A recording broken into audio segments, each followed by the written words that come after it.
On December 29th, 2024, Edward Skeletrix held the Museum Music exhibition in New York City in preparation and rollout for his album Museum Music, dropping January 1st, 2025. As the event was free entry, there was a ton of people outside and waiting to get in, and there's almost a line of over 500 people waiting outside the event right before it started. Because of this large demand, a lot of people weren't able to get inside for the beginning of the event, and it took a while for the event actually to start. I think it was delayed over an hour before it actually started, just because there was kind of a lot of stuff happening and they were not expecting this many people to come to the event.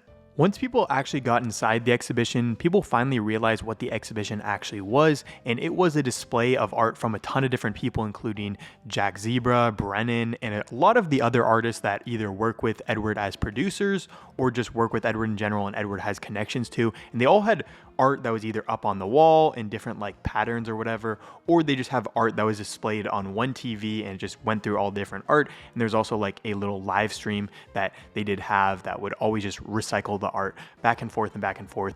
And it was really interesting because the main art piece of the entire exhibit was Edward himself, who was trapped in this weird plastic box. But there were also a ton of other things, including the Edward Skeletrix iPod, which he also released in rollout for the album. And I believe they were also selling about 40 of those that were signed exclusively by Edward for this exhibition itself. And you could also like, play with the iPod that they had on display in the middle of the room. And I think that's pretty cool. They had a huge Edward Skeletrix poster. This was like 4 by 6 feet, just this huge poster as well that was right up in the middle of the exhibition. They also just had a ton of like other cool things. Like they had Yori Sport had a little pop up there, and I believe also the iPods there being sold there. So there's a ton of stuff being sold there as well, but the main like exhibition was Edward himself, who is in this plastic box where people could either touch him or like try and do weird things with him using hockey sticks or like a golf club or ping pong balls. There are a ton of different things that you could either like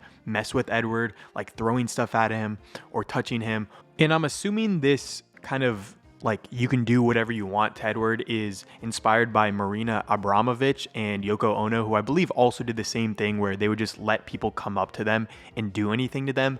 But Edward in this case is like a kind of more, not like famous artist, but I'm saying he's more like an actual musician. And I think people are like more seeing him as this like God disciple, whatever you want to call it. So it is a little weird that he was like in character in the box as well. He wasn't trying to move at all. He wasn't trying to be fazed by anything that actually happened in the box. He was playing this character this entire time. And basically, a lot of people didn't even know it was Edward in the box if you just saw it online, because he was just like slumped over, not moving in this jacket or whatever. And you could not tell it was Edward. But also at the event, there were a ton of other famous people, including Joey, who came there, and then he went onto the wall and wrote, "This is my contribution to the Edward Skeletrix Museum Music exhibition."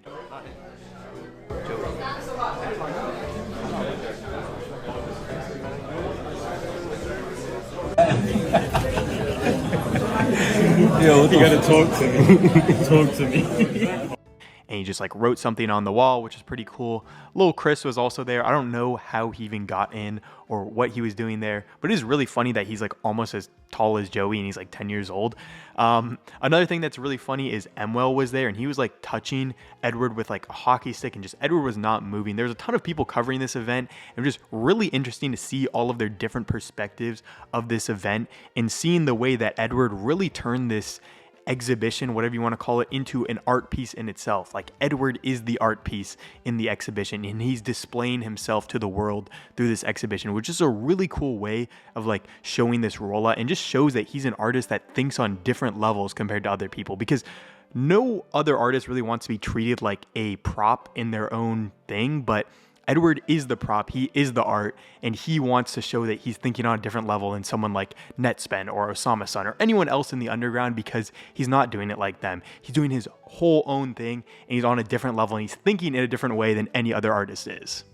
But during the exhibition, there was a Peta protester that came in and had a shirt that says, "Edward Skeletrix, you're killing animals." She also went up to the big Edward Skeletrix poster and then wrote Peta on it. And she came in and like stuck her hand to the exhibition and said, "I'm not leaving until Edward repents for what he did." And this is the video.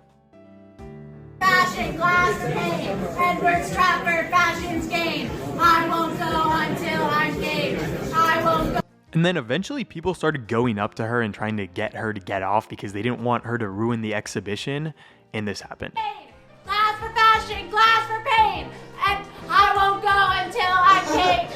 I won't go until I'm caged. I won't go until I'm caged. I won't go But I guess since this protester wanted to be caged or whatever, they eventually got a glass box and put her into a glass box. Glass for pain, Edward Skeletrix, fashion pain. Glass for fashion, glass for pain, Edward Skeletrix, fashion pain. Oh, what the fuck? I won't go until I'm caged. Get in the cage. Wait, it's not his house. It's not his house. Oh, wait. And after this, she got turned into her own cage in her own exhibition in the Edward Skeletrix Museum Music Exhibition, where she was a part of the exhibition as well as Edward was. And it wasn't just one person on display, it was two different people on display. A lot of people were saying this is kind of like a race bait thing, which I don't know if it was, but either way, this is one of the most interesting things I've ever seen from an artist do. Like the fact that he got a fake stunt to be put in the exhibition and that was a part of the art. It just is performance art, and it's something that I don't think other artists think about. Like most musicians just think about the music itself and then some of the stunts they can pull. And while this was a stunt itself, I think it's really interesting because it really is a form of performance art. I think that is the coolest thing about Edward, where he's not just a musician, he's doing things in so many other different lanes. He's doing crazy things on visuals, he's doing crazy things on performance art, and he's even rethinking the way you could think of a performance as an artist. But of course, Edward really was the main attraction here, and here are a few videos of people just doing stuff to Edward and interacting with the Edward Skeletrix exhibition. First up is when Edward gets poked and prodded by a golf club. Oh, he's awake.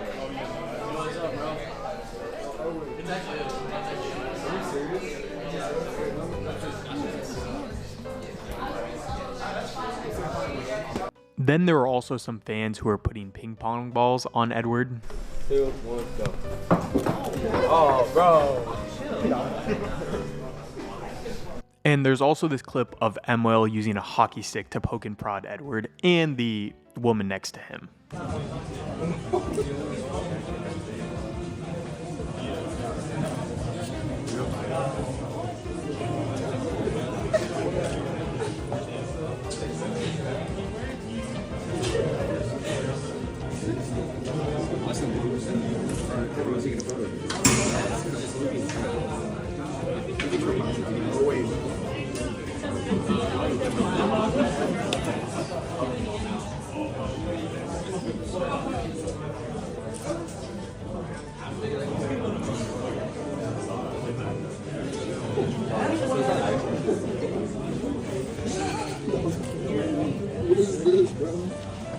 Who is this? She's a protester.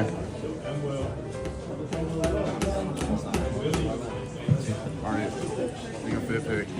But eventually all this kind of poking and prodding at Edward kind of came to a head as the fact that there were just a lot of really young people in this thing means that they were going to kind of do whatever they wanted to Edward, which is a really bad thing. It just shows kind of the same kind of concert etiquette that a lot of TikTok artists have now, where it's like you have some people that don't care about the artist themselves, and some people actually do care about the artist, and then just the people that don't care about the artist will just do crazy stuff to try and get like a TikTok clip or whatever. And eventually this is what happened, where some of these fans eventually started burning stuff in Edward's little glass box, and they're getting it really close to him. And while I don't really think it would have started a fire hazard, it is a really bad thing to have like lighter fluid. Potentially people were saying there was lighter fluid in the thing and it was all going to set up on fire and Edward was going to burn inside, which I don't think actually would have happened, but it is kind of a crazy thing to be like setting stuff on fire in front of Edward, in front of the artist that you actually like, and you're just trying to see what you can do to make the experience and the exhibition as crazy as possible, and eventually culminated in it all having to be shut down from this one clip.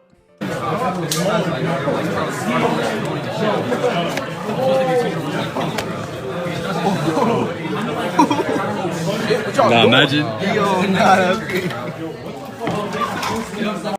And you can clearly see that the vast majority of people didn't want this guy to be setting this thing on fire and like doing this crazy stuff. They're all like, oh, what are you doing? Stop, whatever. And this guy did, and eventually it got the entire thing to be shut down. And a lot of people that are waiting outside in line, I think this was only like 200 people had come in out of the 300 that, or out of the 500 that were waiting in line. So there's still 300 people outside that didn't get to go in the exhibition itself, and they didn't get to experience the kind of greatness of what Edward was putting on here, and actually this kind of performance art that he was putting on. So it is really sad to see that all these people didn't get to experience what Edward was trying to do here. They didn't get to have that museum music exhibition experience, but it does have to happen, and it feels really bad that Edward had to go on his story and post this. My own fans tried to light me on fire at the event. That's why you guys couldn't get inside. And it really does suck that Edward has to like not allow these people to get inside because of the fire hazard that one of his fans created. And that is kind of what is so bad about these like free entry events. And basically anyone can bring most things inside if they want, and bring things that actually could be a hazard to the entire thing. It does suck that they have to shut it down from this, but honestly, this was one of the most insane rollouts I've ever seen from any artist. And the fact that Edward did a whole performance art thing just to promote his album, and the fact that some of these clips have gone insanely viral on TikTok already, shows that people really are coming around to Edward and his artistry, and just the insane lengths that he'll go to promote an album, because there's almost no other artist who's doing stuff like this.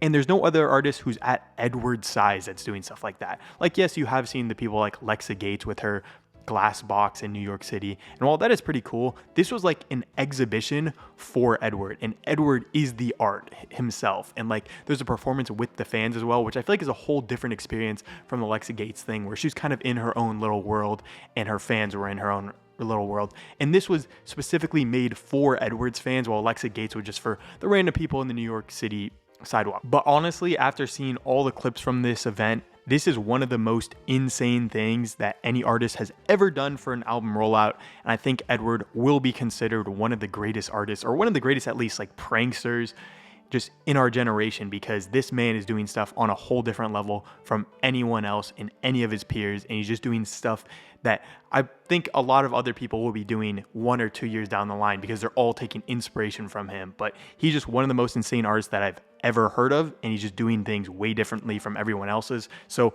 I think this museum music album is going to be amazing.